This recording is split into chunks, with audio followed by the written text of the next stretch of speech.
Pemirsa, ratusan mahasiswa dan ibu rumah tangga di kota Bandung, Jawa Barat terinfeksi virus HIV/AIDS. Pemirsa, ratusan warga di kota Bekasi, Jawa Barat dinyatakan positif virus HIV. Pemirsa, seorang anak berusia 12 tahun di kota Medan, Sumatera Utara menjadi korban pemerkosaan selama bertahun. Penyebaran virus HIV/AIDS di Kepulauan Sangihe terus meningkat. Provinsi Bali menempati posisi kelima jumlah kasus HIV/AIDS terbanyak di Indonesia. HIV/AIDS masuk Indonesia pada tahun 1987 ketika seorang turis asing asal Belanda meninggal karena AIDS di RSUP Sangga Denpasar, Bali. HIV/AIDS di Indonesia umumnya menyebar melalui hubungan intim yang tidak aman dan bergantian menggunakan jarum suntik yang tidak steril saat memakai narkoba. Umumnya, waktu yang dibutuhkan untuk beralih dari infeksi HIV ke AIDS adalah sekitar 5 hingga 5 tahun jika tidak ada tindakan medis. HIV disebabkan oleh human immunodefficiency virus. Beberapa faktor yang dapat menyebabkan penularan HIV diantaranya 1. Berhubungan seksual tanpa menggunakan pengaman.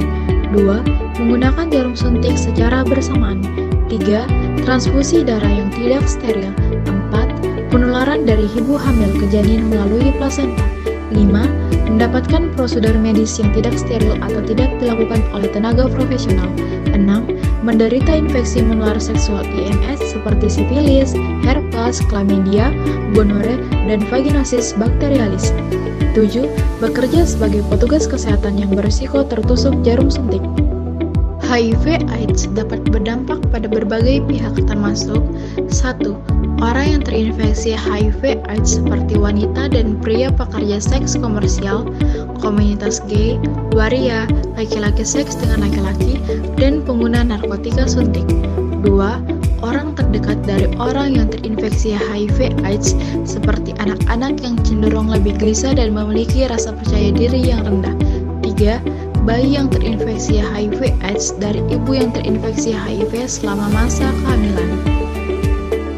Kebijakan sebelumnya untuk mengatasi HIV/AIDS biasanya mencakup program edukasi dan kesadaran, distribusi kondom, akses ke pengobatan antiretroviral, dan pengurangan stigma.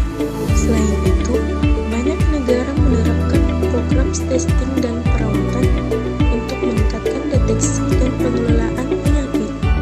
Hasil dari kebijakan pengurangan stigma dan upaya penanggulangan HIV/AIDS termasuk 1. Peningkatan kesadaran. 2. Akses pengobatan. 3. Pengurangan stigma. 4. Peningkatan testing. 5. Partisipasi komunitas.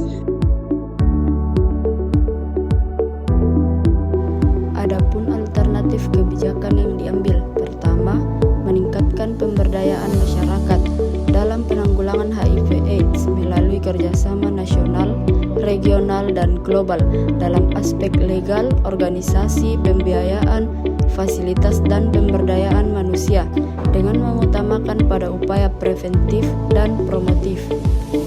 Kedua, meningkatkan ketersediaan dan jangkauan pengobatan, pemeriksaan penunjangan HIV/AIDS, serta menjamin keamanan, kemanfaatan, dan mutu sediaan obat yang diperlukan dalam penanggulangan HIV/AIDS pada kelompok masyarakat berisiko tinggi, daerah tertinggal, terpencil, perbatasan, dan kepulauan, serta bermasalah kesehatan. Kelebihan dalam pemberdayaan masyarakat dalam penanggulangan HIV dan AIDS adalah 1. Pengetahuan yang lebih luas. 2. Kesadaran yang meningkat melalui pemberdayaan masyarakat. 3. Meningkatkan akses ke layanan kesehatan. Kekurangan dalam pemberdayaan masyarakat dalam penanggulangan HIV dan AIDS adalah 1. Stigma dan diskriminasi. 2. Keterbatasan sumber daya. 3. Ketidakpedulian. Kelebihan dalam meningkatkan ketersediaan dan jangkauan pengobatan pemeriksaan penunjang HIV dan AIDS antara lain 1. Meningkatkan kesadaran masyarakat tentang pentingnya pemeriksaan HIV dan AIDS. 2. Memudahkan akses masyarakat untuk melakukan pemeriksaan kesehatan terkait HIV dan AIDS. 3. Meningkatkan efektivitas pengobatan dan perawatan penderita HIV dan AIDS. 4. Mengurangi stigma dan diskriminasi terhadap penderita HIV dan AIDS.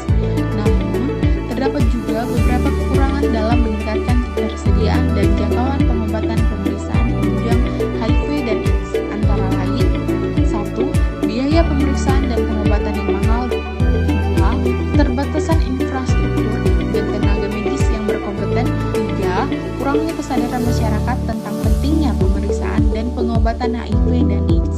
4. Stigma dan diskriminasi terhadap penderita HIV dan AIDS masih menjadi kendala dalam meningkatkan jangkauan layanan kesehatan terkait dengan penyakit tersebut.